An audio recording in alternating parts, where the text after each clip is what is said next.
36వ వార్డులో ఘనంగా దేవి నవరాత్రి ఉత్సవాలు ఘనంగా నిర్వహించారు. కల్లూరు మురళీకృష్ణ, గాలి సందీప్, మాధ నవీన్ గౌడ్ ఆధ్వర్యంలో అన్నదాన కార్యక్రమం నిర్వహించారు. కల్లూరి మురళీకృష్ణ మాట్లాడుతూ గత 9 సంవత్సరాలుగా దేవి నవరాత్రి ఉత్సవాలు ఘనంగా జరుపుకుంటున్నామని, ఈ సంవత్సరం 9వ వార్షికోత్సవం జరుపుకుంటున్నామన్నారు. ఈ కార్యక్రమంలో విగ్రహదాత వనమ శ్రీనివాస్, పల్లవి, విద్యాసాగర్, రామూర్తి, కొంత సందీప్, సతీష్, శరత్, మేడి పవన్, చల్లా మహేష్, కిరణ్, బాలాజీ పాల్గొన్నారు.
శరన్నవరాత్రుల్లో భాగంగా ఈ రోజు జరిగే 36వ వార్డులోని శ్రీనివాస్ కాలనీలోని శరన్నవరాత్రులు 9వ వార్షికోత్సవంగా భారీ ఎత్తున అమ్మవారి మండపం కట్టి భారీ ఎత్తున అన్నదాన కార్యక్రమం చేయడం జరుగుతున్నది.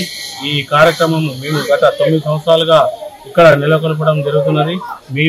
నేను గాలి సందీప్, నేను మురళి, నాగాయన స్వామి అందరూ మన బ్యాచ్ అందరి ఆధ్వర్యంలో అమ్మవారిని నిలబడడం జరుగుతున్నది. ప్రతి ఏడుగా ఈసారి కూడా అలాగే జరుగుతుందని మనం చేసుకుంటాం. జై భవాని, జై భవాని.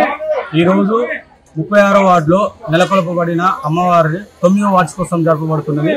ఈ అమ్మవారి 9వ వార్షికోత్సవానికి విగ్రహదాతగా రఘు గారు, భవానీ మేడం గారు విగ్రహదాత ఏర్పాటు చేయడం జరిగింది. షెడ్డు నిర్మాణానికి సహకరించిన దాతలు మరియు లైటింగ్ దాతలు మరియు బ్యాండ్ దాతలు అందరికీ పేరు పేరున ధన్యవాదాలు. ఇలాంటి ఉత్సవాలు చేయడానికి మాకు తోడ్పాటు చేసిన ప్రతి ఒక్కరికి పేరు పేరున ధన్యవాదాలు. ఈ మా కాలనీని, మా 36వ వార్డును, సూర్యాపేటను, తెలంగాణ రాష్ట్రాన్ని మంచి సుభిక్షంగా చూడాలని ఆశిస్తూ ఈ మా అన్నదానానికి కార్యక్రమానికి సపోర్ట్ చేసిన మా కమిటీకి, మా 36వ వార్డు పిల్లగాళ్లకు, పెద్దలకు అందరికీ ధన్యవాదాలు. ఇప్పటి వరకు అన్నదానంలో ఎంతమంది పాల్గొన్నారు? ఒక 1000 నుంచి 1100 మంది భోజనం చేశారు. ఇంకా అయితే నడుస్తూనే ఉంది.